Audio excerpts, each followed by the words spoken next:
Hello, everyone. My name is Stanley. Welcome to the If Ever You're Listening podcast. I'm your host, Stanley C., and we have a fantastic guest today, Miss Victoria Bigelow. Hi, Victoria. Hi there.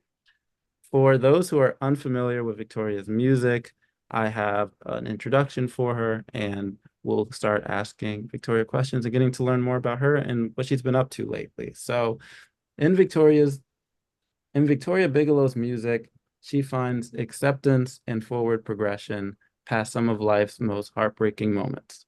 From dealing with substance abuse to love loss, Bigelow presents space for unfiltered honesty and reflection over majestic alternative pop soundscapes. Her music has a style about it that is reflective of a bygone era when poise was highlighted and hard work was put into serene aesthetics.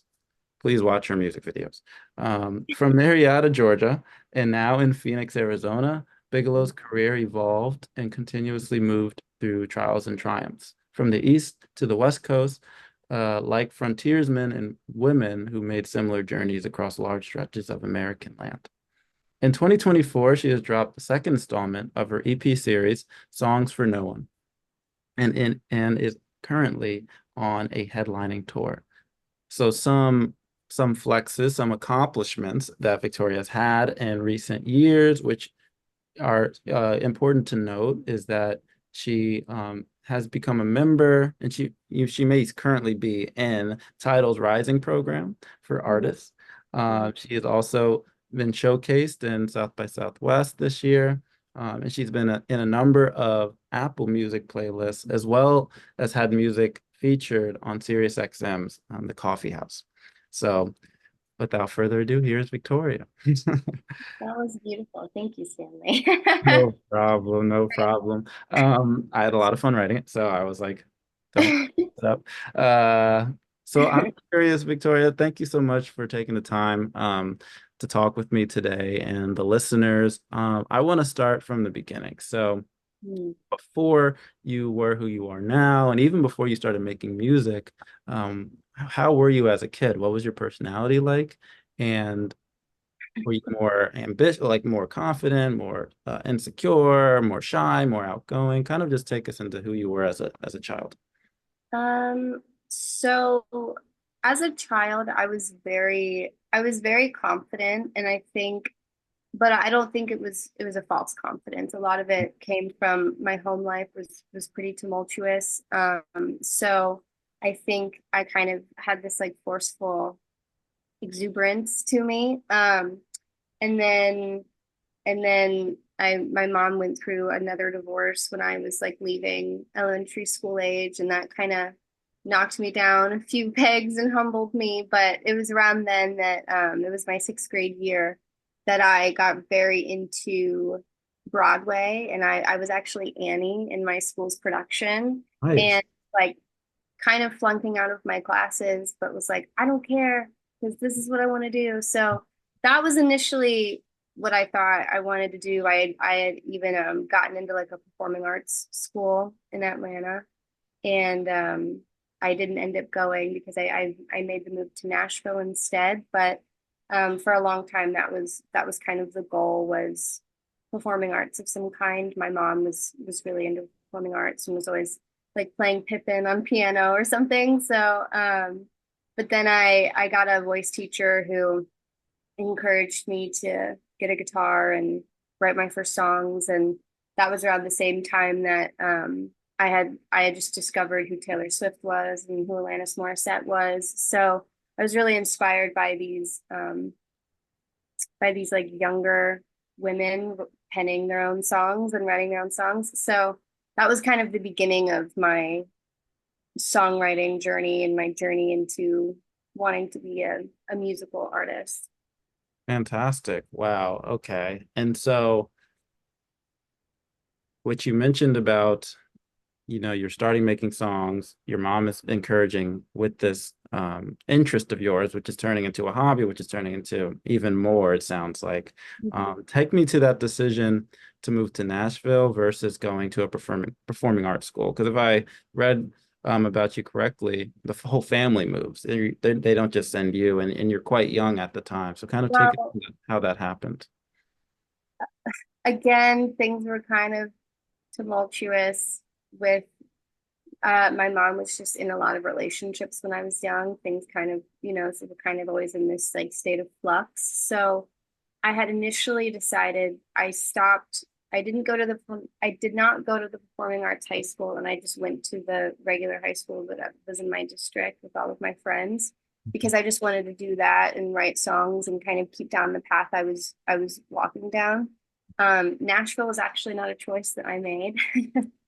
I had been in Nashville a lot. At that point I had been going there every other weekend for like a year and a half, staying with my mentor. She had a horse farm and a studio, so we would ride horses and make songs, and it was pretty idyllic and magical. And then some stuff happened, and that prompted the move to Nashville. And then, kind of ironically enough, when I got to Nashville, I stopped making music. So it kind of went on the back burner for quite a while Mm, after that. got it. Okay, so we're in Nashville, but we're Mhm. not making music. No, So no. where does music re-enter into your life at this point? So it was always something that I was always writing. It was always like a kind of just a way to self-soothe, a way to work through stuff. But I had kind of grown pretty disenchanted. I mean, just I think taking an interest when you're young, taking it seriously enough to be like, I think I want this to be a career or whatever. And then I think just things that had occurred in my personal in my home life, I had grown pretty like I don't think I care about anything, pretty I think maybe depressed and like there's just a general listlessness to everything. So as far as when it kind of came back into focus, let's see. I put a band together in Nashville when I was, I don't know, this had to have been in like 2015. Mm, And it was kind of it was really just like an excuse to drink with my friends, but we were also making music. So I can't say I was like really taking it that seriously. yeah. When I had my son, is I think when I was like, okay, life just got incredibly serious, and there's this little thing that you have loved your whole life, Mm, this little flame, and it's been blown out a few times, but like you love it and you need to nourish it. And um, if you're ever gonna see if anything can happen or come of this for you, then you need to take it seriously, and you need to take it seriously now. So that was about the time that I was like, okay, it's time. fantastic. So, thank you for sharing that. So, when you start making music now and you're taking it more seriously and you have your son, what is the kind of music you want to make? So is the like so the way it's described is alternative pop. It could also sound like singer-songwriter music. It's also country, adjacent to country. What are you said you were listening to Alanis Morissette and Taylor Swift growing up, and I hear other artists obviously in there too. But kind of personally, what type of music do you want to make at this time? That's a really good question because I feel like it changes frequently. I'm a Gemini and I very much feel like a Gemini, very much an air sign. And sometimes that's great and beautiful, and sometimes it's not. Okay. You're shaking your head like you know. I'm a Libra. I think that's an air sign as well. Yeah, I love Libras. I love Libras. Okay. Um, so I think more than anything, I think as an artist, sometimes for me, can't speak for every artist ever, but really, really, really easy to get caught up in the like, well, who's working with so and so producer? And ooh, I really like their sound. They really like their thing. And then you start becoming a little more focused on like how you want to dress the song up as opposed to maybe the quality of the writing or, keeping things maybe more authentic and organic to who you are. I've been lucky to pretty much my entire catalog has been done at home with my husband. He's produced it all. We've played all the instruments, most of them, unless we've like outsourced from friends or whatever. So um that's given me a lot of room to just be like, I don't know, what do I like? I have this EP called Waves, and I it's pretty much just me grieving some family stuff, just some stuff that I needed to deal with. I had just moved to the desert because we left Nashville, and it just felt like I finally had a space to, it was on the heels of the pandemic. Like there was just a lot of, it was very heavy. So it's very somber, very organic. And I think that those choices, I'm not even saying that they were made very intentionally. It's just kind of what felt right, what felt good. These last two EPs, volume one and volume two, they're obviously a bit more layered and lush, and there's more instrumentation going on. And then again, also it just comes from just wanting to have some fun, just some certain genres that I've loved, that I've wanted to make obvious to my listeners, that I'm, just because it's fun. It's like another layer of connection with people who listen to your stuff, So but as far as the type of music that I would like to make, I mean, I think, to me personally, I think like Mitski is as good as it gets. I think Mitski and Angel Olsen are probably as good as it gets. And as far as vocally, lyrically, I've also been loving the Waxahachie album. Just Like, saw her in concert a couple holy months ago. shit. Tiger's Blood, crazy. I've been just like that. It's just been blowing my mind. And that's also been really beautiful because for a while, it's funny to hear you. I was just in another interview with someone who mentioned like kind of country adjacent. And Mhm. it's really sweet for me to hear that because I'm from Marietta. And so I think sometimes when we're going through this like adolescence or like post adolescence, we have all this like, fuck where I'm from. Yep. You know what I mean? And so I initially, when I was young and I wanted to make music, I was doing country music. So for a long time, I went out of my way to like, I don't want anything that sounds like it has ever been on a country record ever. Yeah.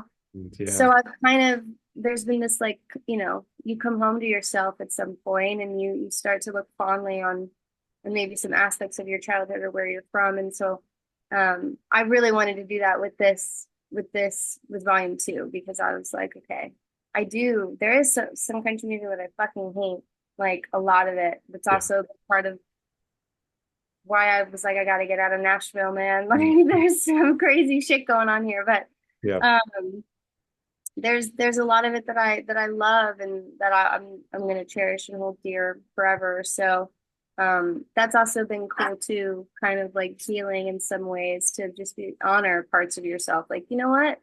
This is just like part of the journey that I've been on. So I feel like I just went off on a tangent. I'm No, very that answered the question because you're answering it not just at that moment when you have your son and then you start making music for yourself, but you're kind of describing throughout your career how you've thought about the music you want to make, both stylistically and thematically, which I think is important for you to cover. So I think I like that answer. I thought it was a fantastic answer because there's some trends I've noticed in the music, which is my follow-up question, which I can't find anything on. I don't think I've heard you cover anything related to it, not directly at least, which is two things. One is the number five. Each EP seems to have five songs. So I'd love to hear if that's intentional, unintentional. Is it numerology? Is it just we made five songs for this 6 month period, a 1 year period? And then the second one is about the color blue. In terms of titles, in terms of album titles and song you titles. pay attention. And I tried to do my research, and I'm also noticing in song lyrics the color blue comes up a lot. So I love it, and I would love to see kind of why that is in the best way possible. So the five thing is completely unintentional, very unintentional.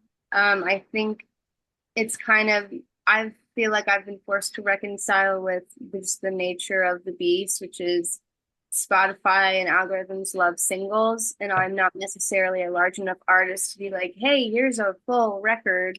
So a lot of these have been like, here's just a bunch of singles, and then they're tied up in a pretty bow, and here you go. Here's obviously my most recent projects, they've been very intentional. I've known that all of these songs belong to each other and how I want to roll them out, but I didn't even know. I didn't even realize that they were all five. So that's very cool. And I love numerology. So I'm like, Yeah. um, the blue thing, the blue thing was unintentional, but now is no longer unintentional because it is Oh, something that I have become aware of myself. So yeah. my very first project was called Going Blue. Hmm. Um, and it was named after a lyric in a song that was written for that project that didn't make it onto the project. That was a But question. I Okay. felt like it captured the whole thing. So Mhm. that song that was written for that initial project is the song Going Blue that Yeah, is now on my most recent project. that is okay. And it has lived a lot of life, but um initially, I had written and it was going to be part of that first body of work, and um, I kind of got the idea to do that because one of my favorite bands, don't make fun of me, but one of my favorite bands is Counting Crows, and No there is judgment. No there judgment. is listen, man, Adam Duritz is a freak, and I mean that in the best way. Yeah. He he is just He embraces his full self, and he I does, appreciate and that. I think lyrically I just love them. Yeah. I love them. I love them so much. I Mm. have sobbed to anyway. Anyway, they have an album called August and Everything After, but there is no song on the album called that. Nothing. And then, and I don't know if this is true. I think so because I was on YouTube. This was like Yeah. years and years ago, and there was a song that it was like a live footage of him playing some song, and then he went into this like tangent and started saying and singing August and Everything After as like a Mm. lyric. And so I was like, that must be an unreleased song that just like didn't make the album, but that's where you got the title. And I thought that was brilliant. So that was kind of where I got that idea. I was like, well, it's not going to be on the project, but I feel like that Going Blue kind of covers everything. So, and then for this new EP, we were just digging through some old stuff, and my husband was like, do you have anything that you've loved but you've never done anything with? And I pulled out that song, and it was called Homebody at the time. And he was like, let's do this. And so I was like, cool. We're gonna call it Going Blue. I love that. Okay, very cool. I mean, even the tint of the new EP is blue, so it's like, Yeah, and that's all very intentional. So my hope is to have like like I've never been able to afford the press vinyl, but I really want to do it. And I want to do like a deluxe version of those EPs. So side A would be volume one, side B would be volume two. mm, And I did blue and yellow because they're exact opposite of each other in the color wheel. mhm. So I was like, this is great. They're like, they make each other whole. I love that. I will be purchasing when that is available. So that's awesome. Okay, so thank you for that. Another theme I'm seeing in the music is, and talk about it as much as you'd like, two things, substance abuse and childhood trauma. Sometimes not even, I think, about you. It's like things you've seen or identified in others, um, which I find really profound, especially with the current discussions in the music industry about mental health and kind of the types of songs that people want to write, and cover. So then my question almost is going to be a little odd to what I just mentioned, but it's directly connected. So how has music helped you in dealing in some of the challenges? It could be about those two things or any other challenges you had in your life, and how you kind of address them or face them. That's a That's a layered question. I mean, I think for someone like me, music is just always something that it's just always been there.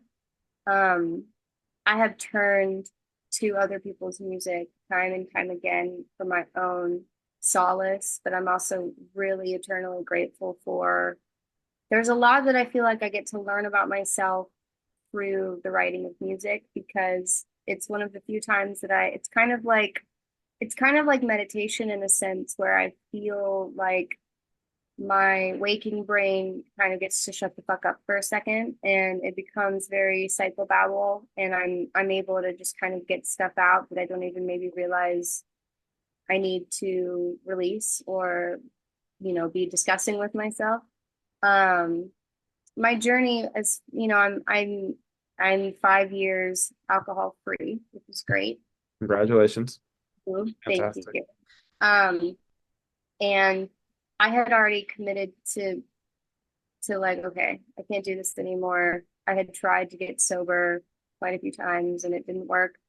And so I was 2 months sober when I met my now husband, who at that point had been alcohol free for 6 years.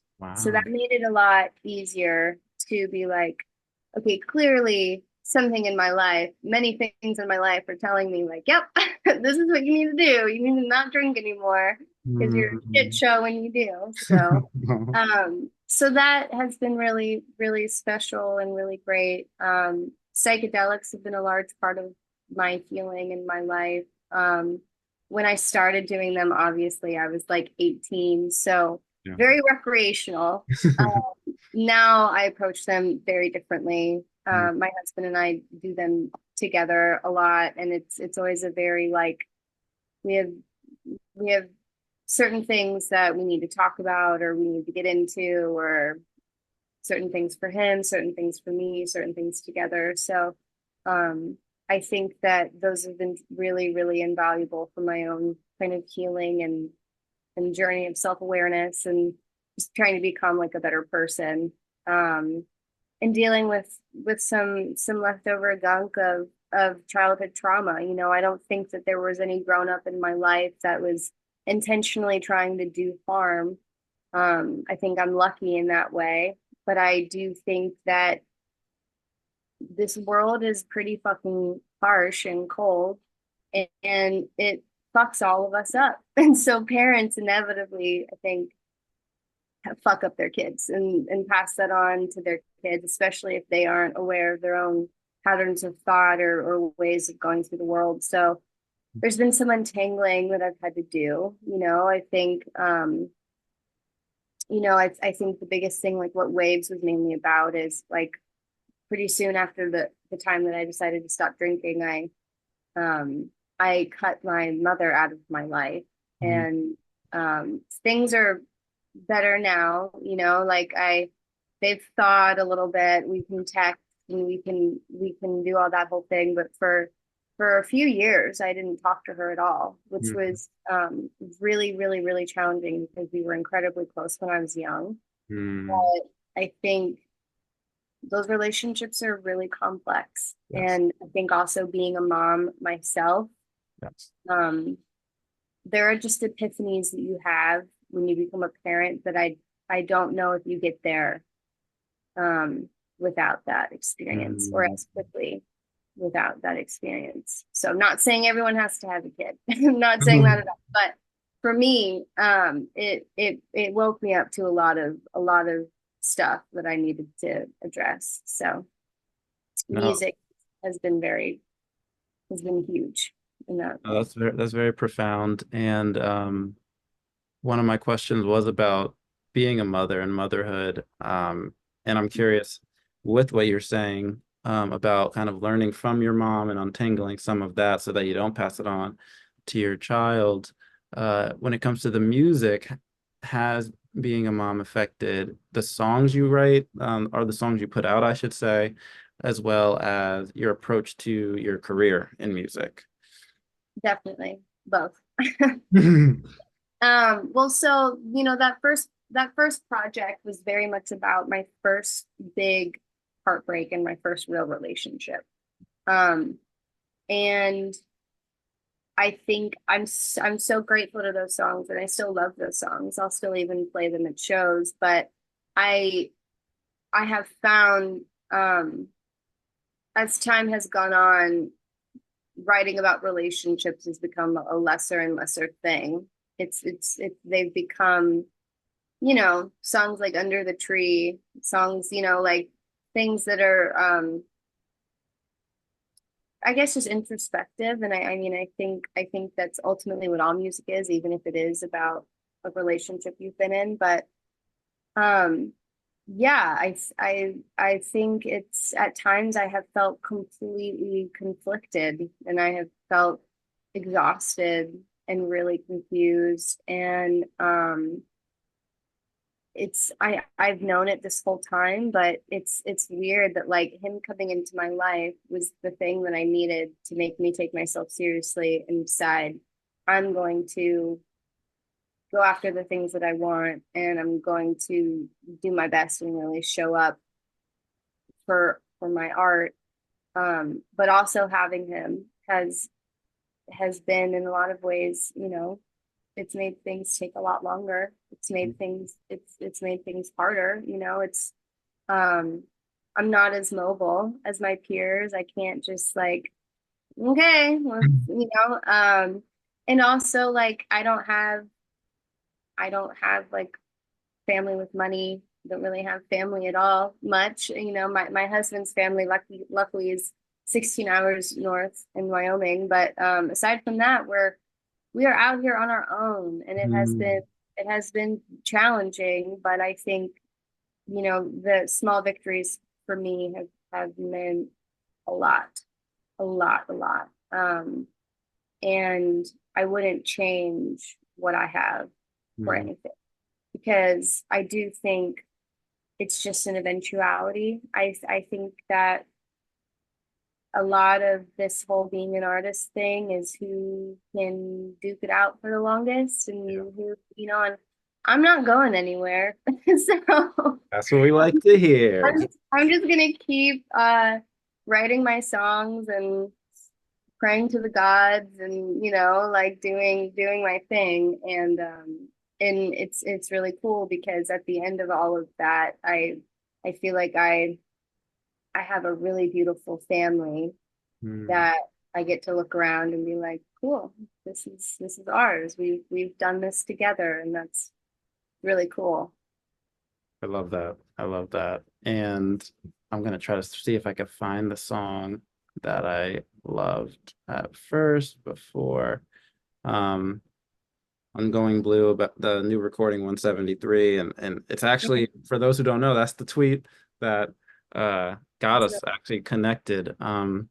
Because when a person recommended me to you, a friend of mine, she's like the Lana Del Rey of Phoenix. She's like, you have to listen to her. Her music, her style, it's so good.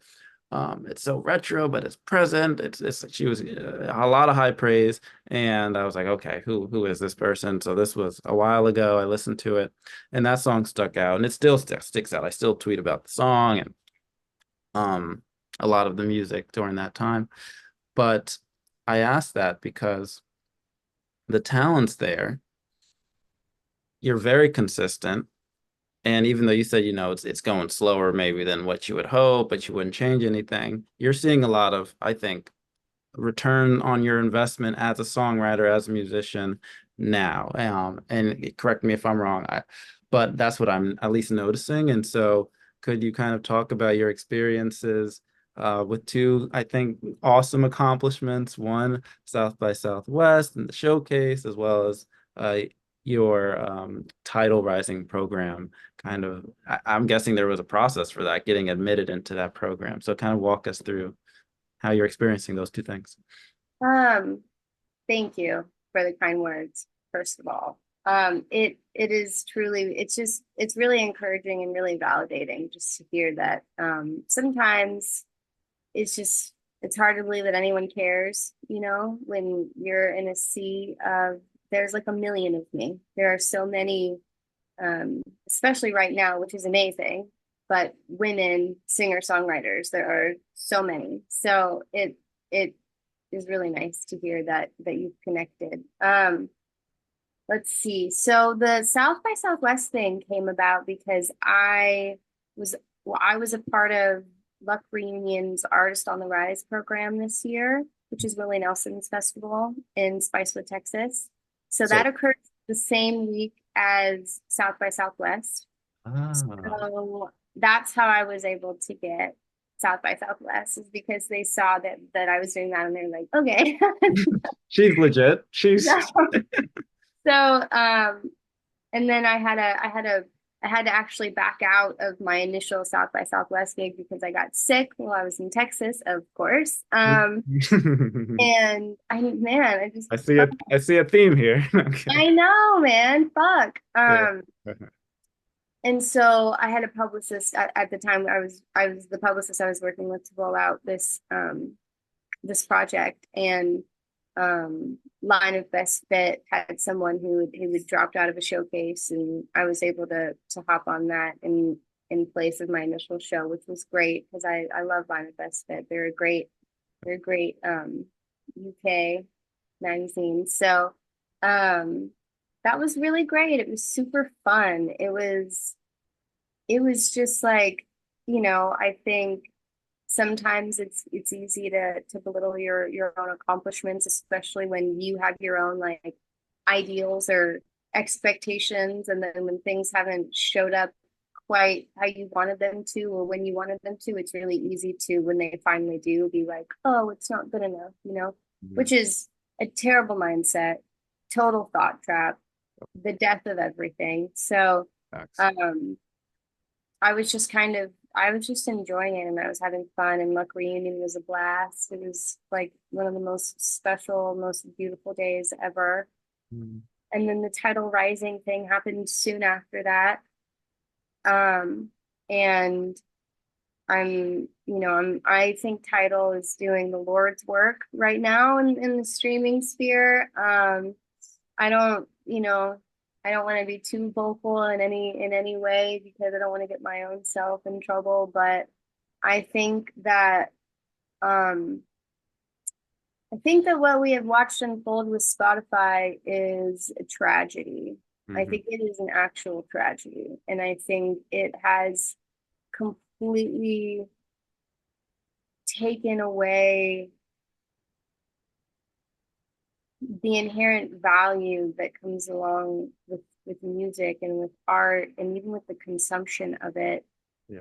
And I mean, I just saw this crazy thing that there are these AI country cover bands with 500,000 monthly listeners that Spotify is placing all over their big playlist, because why the fuck not? And it's like those aren't people. That's just a fucking computer who's, so it's we're in some really dark times, I think, when it comes to the streaming era. I think it's when I think about it too long, I'm like, why am I even doing, Why am I even in this? Yeah. but I do it because of this, because it's like, nothing can ever really take place of true like human connection. But yeah, I don't really know how I ended up there, but I'm really grateful to Tidal because I think the fidelity is amazing. They pay artists the most out of every platform. I also love Apple Music. Don't get me Yes. wrong. Apple Music has done me so right. They've been so good to me. And I also love the fact that on neither of those platforms, like, you don't see numbers, No. and that's also something else that I think has really destroyed the meaning behind music, because we're all guilty of it. Hmm. You find an artist that you love, and oh, they only have fucking 12,000 monthly listeners. Never I'm not mind. gonna Like, listen. they probably ain't shit. You know what I mean? Like, oh, if no one else has caught on and has thought that they're great, then they clearly aren't great. And Yeah. that's really sad. And yeah, so I don't know what's gonna happen in that world, but I guess only time will tell. I'm super grateful to Tidal though, because I think Tidal fucking rules. Mhm. I agree. I 100% agree. And that's also partially why I even got into the music writing space. Because my day job isn't in music writing. It's in something completely different. Uh, but when it comes to music, I've noticed over the past couple years that it got very numbers driven. It got even the way people talk about music is very numbers driven. And it's like, oh, my artist is better than your artist because of their first week sales or how Mhm. they chart on Billboard or how many monthly followers they have. And it got really sick very fast.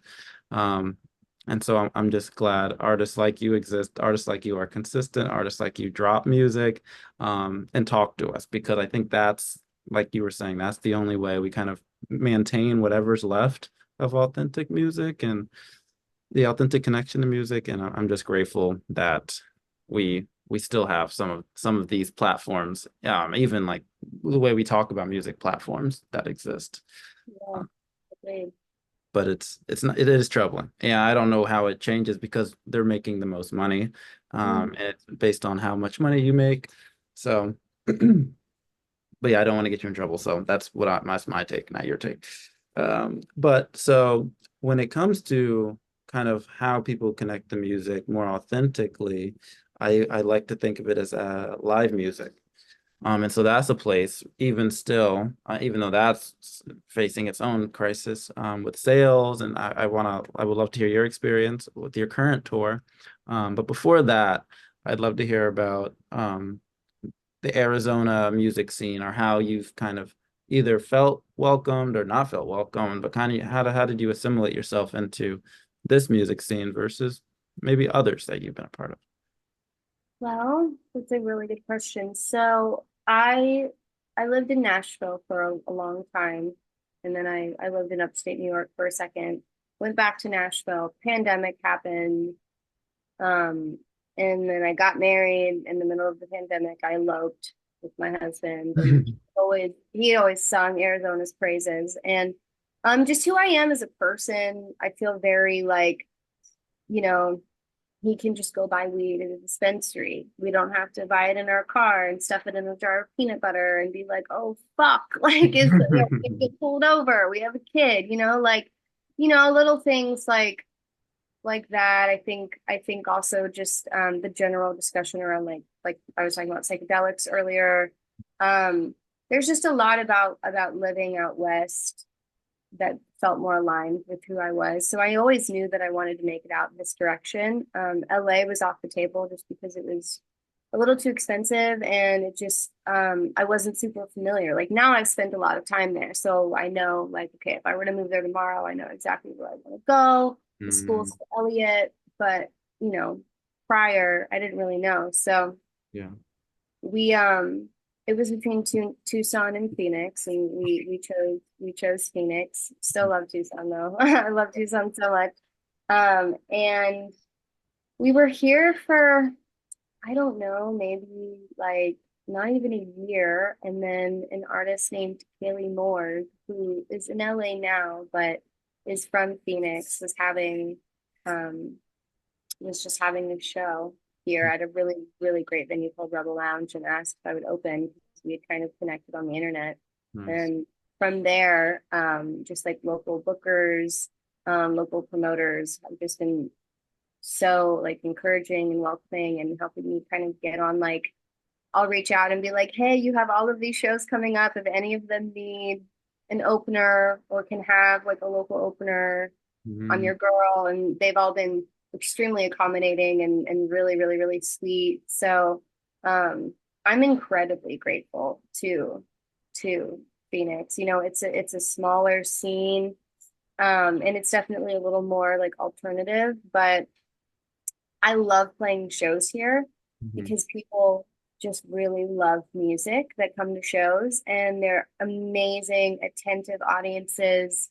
They come up to you after and like really want to talk to you and understand who you are and like get greater insight into the things that they were hearing while you were on stage. It's been very, very, very beautiful because I think living in an industry town, that is not always the case. It's a lot of like, oh, well, so and so's here and so's manager is here. And so, so it becomes like more about that than it does really the music. And that's fine. That's just industry, but it's been really nice to live outside of that, you know. So I love Phoenix. I love it so much. I think I'm always gonna have some type of attachment to Arizona for the Mhm. rest of my life now.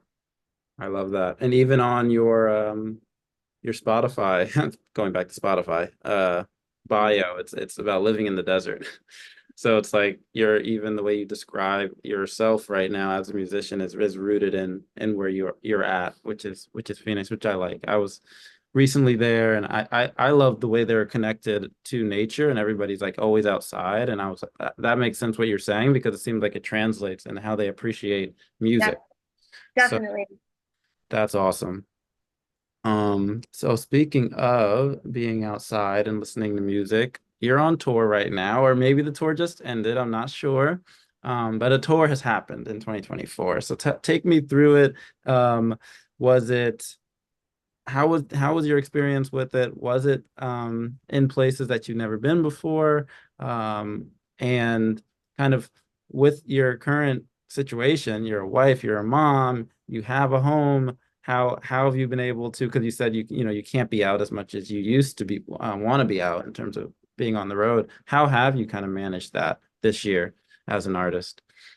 Um, the tour thing, it's like a pseudo tour. It's been primarily just like Southwest, just like Mhm. Phoenix, Tucson, um, Los Angeles. But it's been great. It's been really great. I got to play.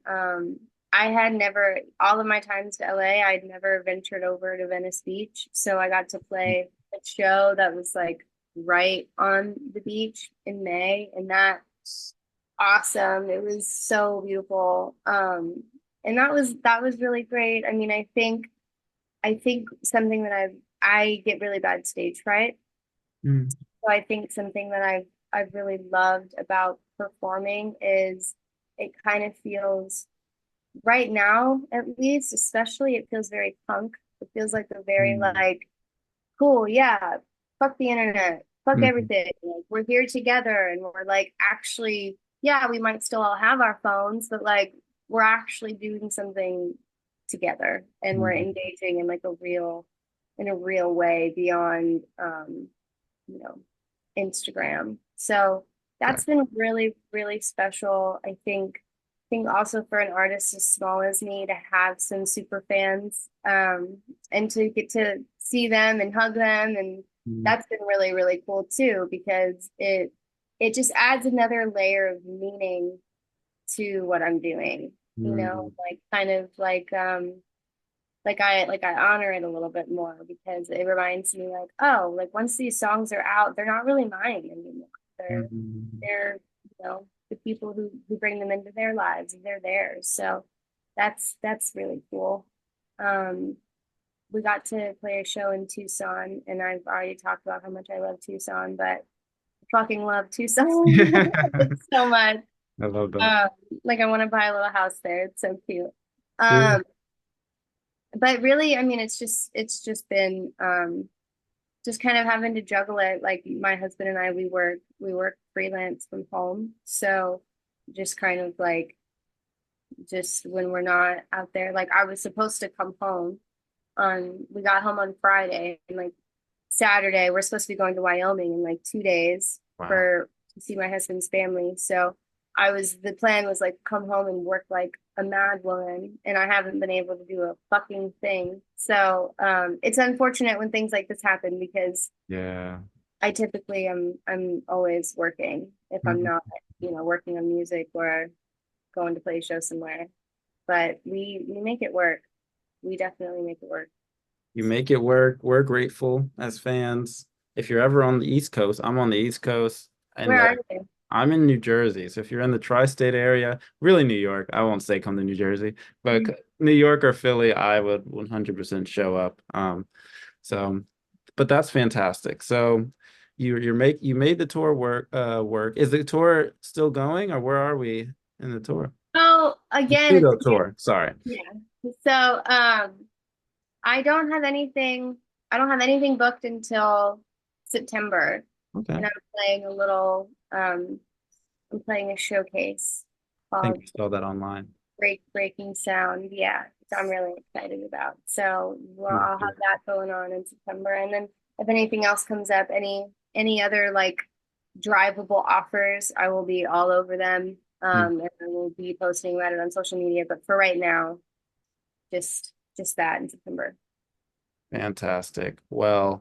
We Well, before we get into the if ever you're listening questions, those are questions I ask everybody that I interview. We ask very specific questions up to this point.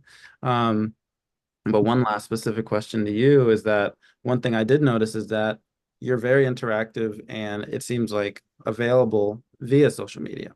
Um, and so kind of talk me through, has your approach to social media changed over the years? How do you think about the use of social media? Where do you kind of see your boundaries as an artist? And where do you want to take kind of your social media use? Um, I think I think social media and I have a really difficult relationship. I'm addicted to my phone, and I hate to admit that. I'm trying really, really, really hard to not be because it's stealing my soul. Mm-hmm. Same, But same. as far as interacting with people, my husband's always been really, really, really good about encouraging me to like love on the people that show me love, you Mm. know. So I really, really, really like if I have a super fan that's like, and I hate to call it fan, like I just like, but if I have, I have someone who like comments and everything and is always DMing, like I will follow them back. I will, and I always respond to every single message I ever get, always. Like I think that's really important. And I think sometimes I can post things on the internet and I'm like, oh no, is that cringy or like am I sharing too much of myself because it's really cool to act like you don't care. I Yeah. know, but I'm so tired of of caring. I'm so tired of thinking about like what other artists might think because I'm not really here for them. I'm I'm not here for them. I'm definitely here for you, for people who listen to the music, who give a shit, who like, are here and they're along for the ride and down for the journey. So um I think if anything, a goal of mine is to just like continue that path of caring less and sharing more of myself in like an authentic way. And, you know, obviously if people get weird, I have to block them, but that doesn't happen often. So Okay. And hate, do you get hate? I know some artists have seen more hate than others, but how do you? I don't see no, that on your comments at all, actually. no, I haven't, at least yet. And I maybe just because I'm still so small, so I think the people following along are like people who really want to be here, I think when you start to wade into like 50,000 follower territory is when people start to get maybe shitty, but that's okay. It's all right. I can take it. Good, good. Well, we'll be there to defend you, so we got you. Um, for our next segment, I was about to be a super fan and talk about my favorite songs of yours. I'll just say five that I really like, and then I'll get into our if ever you're listening question. So new recording 173, Oblivion, low because I'm basic. I effing miss you, and playing God, um I find That's crazy. You just pulled out some deep cuts. yeah, Wow. I try to like when I start That's really getting into an crazy. artist, I really try to pull because those songs I feel like have the best songwriting plus production That's plus crazy, crazy. yeah, but those I've been playing a lot of those this week as preparation to like mentally get in the headspace. So thank you for making those songs. I wanted to say that to you face to face because there's Honestly, thank you for listening. I fucking miss you and playing God both in particular. I love those songs. And so I've actually thought about like, maybe releasing a compilation of just my favorite songs of mine and like re-updated versions, maybe newer production. Playing God also. Now that you know a little backstory about me and my mom, it is written about my mother. Ah, that makes sense. That makes sense. I see that now. Um, but yeah, I love that song too. That's really cool that you pulled those out because Yeah, nobody ever does those. I freaking love those songs. So yeah, and I know Low I think is the very popular one. So I always like I feel like basic, but that's a really good song. That's like Thank you. that's why I think it made so many playlists and stuff. So thank you for making that one as well. So I'm curious about the music you like to listen to now. So that's my first question for my if ever you're listening questions is what are you listening to these days? What are some of your favorite music and that's came out in 2024? Well, so we've already touched base on Waxahachie. Been Yeah. listening to that album like nonstop. I'm also new to the Jessica Pratt Ah, world, yeah. but I love her. So I've been listening to that album like nonstop. I just think everything about her voice, her vibe, it's just like otherworldly. And I feel like I'm in a beautiful trance. So Mhm. really been loving Jessica Pratt. Let me see. I have a bad habit of um listening to the same shit over and over and over. Like for whatever the reason. Well, not for whatever the reason, because it's a perfect album, but I was just like, all I want to listen to is Jeff Buckley. Like Yeah. so, um, but as far as like newer shit, there is this song Faded by Suki Waterhouse that I really like that I've been listening to. And then the song called Damn by Casey Hill that I've been like really, really I fucking love with. Casey Hill. What am I thinking? I was like, I wrote Casey Hill.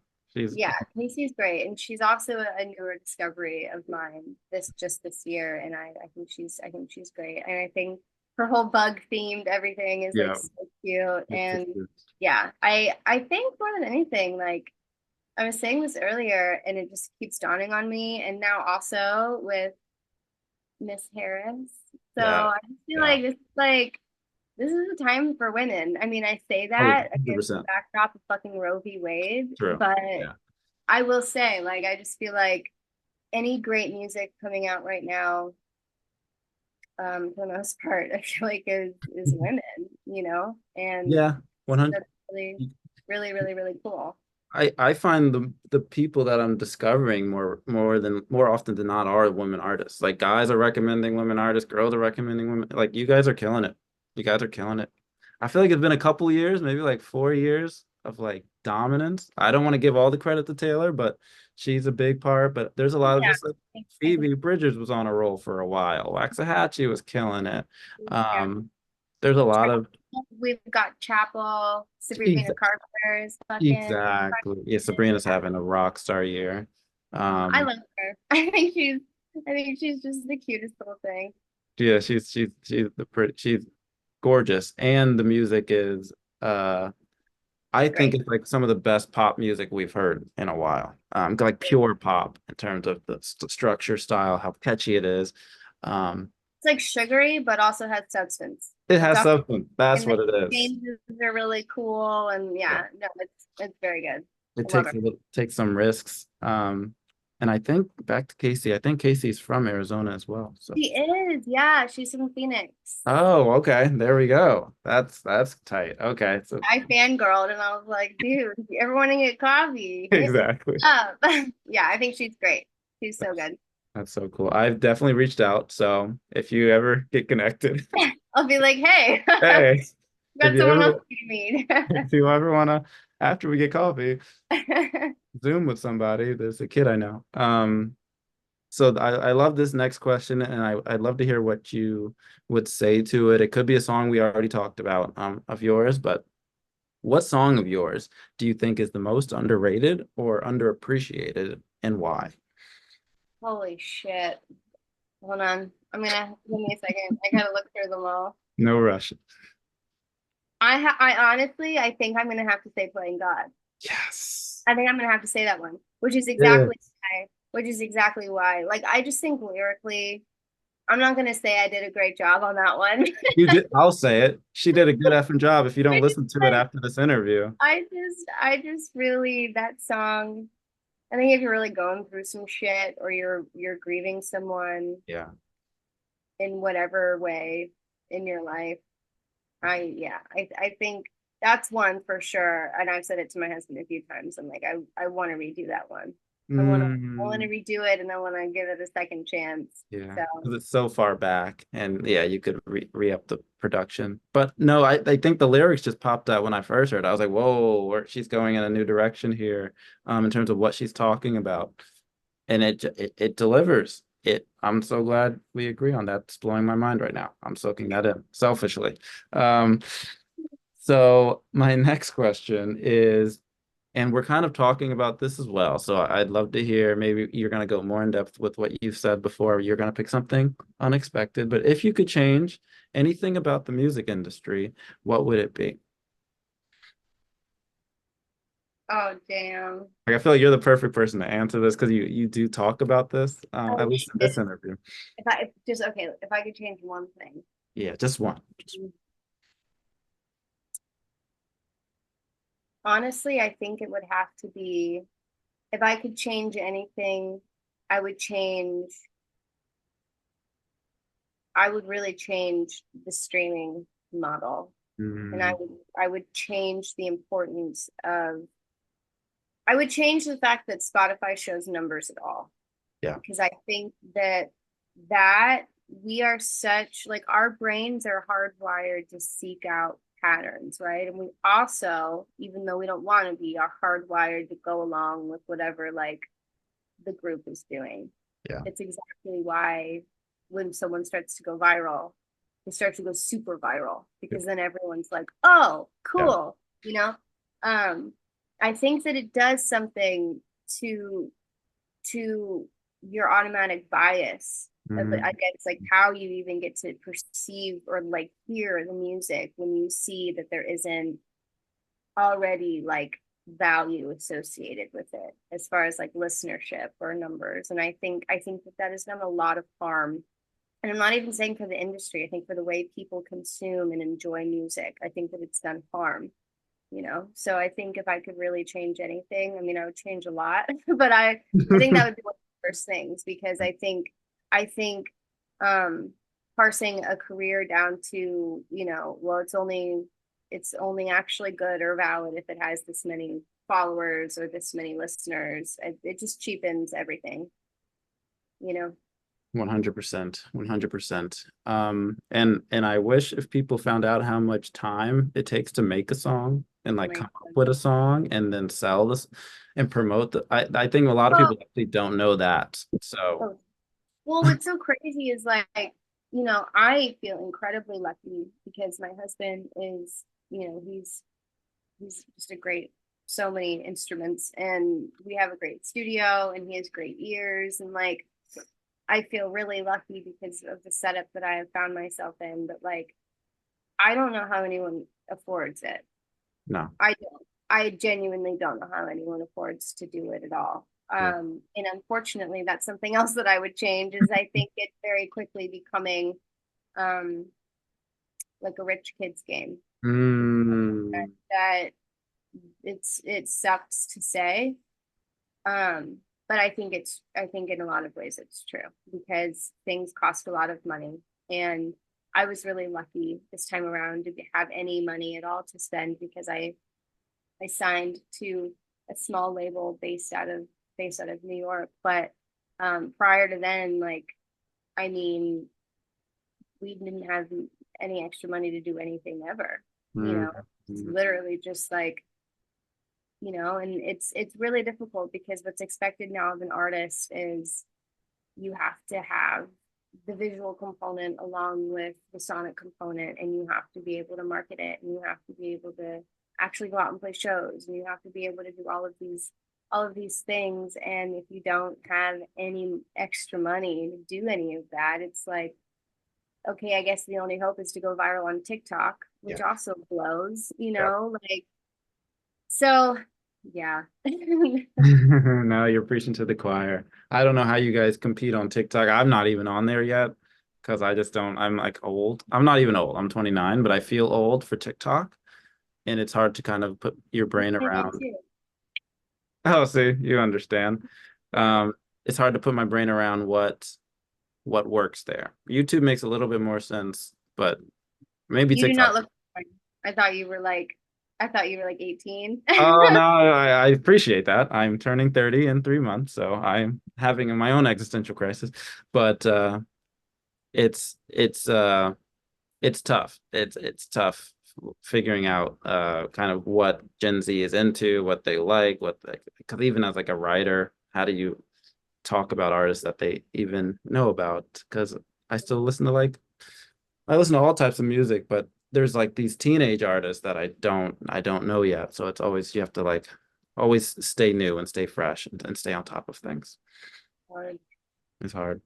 So my last question is we're gonna go kind of full circle and end on like a nice humble or not humble, but a grateful, I guess, ending, which is throughout your career, this could be before you started making music, more recently, what's the best advice you've been given? honestly, I feel like I keep mentioning my husband, and I'm not like I'm not No. trying to be weird, but um, I think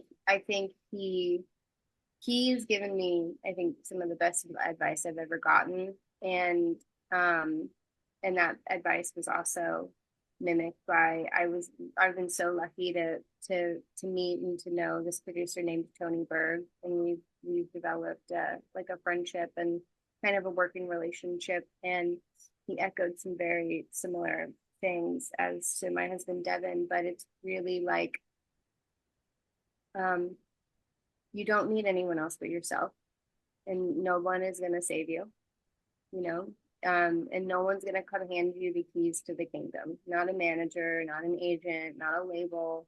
It all needs to come through you and be authentic. And the music is the most important thing. And you also just need to remember why you're doing this in the first place, which is because you love it. And if you wouldn't be happy being a preschool teacher playing music for children, then you probably shouldn't do it at all. So that is the best advice I've ever gotten, because I think it really, I think, puts that sense of responsibility back onto yourself. And also, like, no one is going to come save you, and that's okay. And yeah, why the fuck am I doing this? And if you stop, like, there have been times where I'm like, I don't know if I love this anymore, you know, because I am not thinking about the right shit. I'm thinking about Mhm. all the wrong stuff. I'm getting all out of balance and all out of whack. But the minute that I like recenter myself and I'm just focused on like, I just love making music, well, all the joy comes back, you know? So I think just holding on to your why and, you know, finding your joy in it is really important. Well, I think you're that living example, Victoria, and I think those are extremely profound words and they resonate with me, and I hope they resonate with the people listening. So thank you so much. We're gonna end on that note. Everybody, listen to Victoria Bigelow. Listen to her new project. Let me get the name so I don't mess up the name. Songs for No One, Volume 2. And and look, she has a website. Or actually, I would go to Instagram or Twitter, probably one of those, and follow her on all the social medias, and see her in person when she's on the road. But thank you so much, Victoria. It's been a pleasure Yeah, and honor as a fan. it's been lovely. Thank you so much. I appreciate it.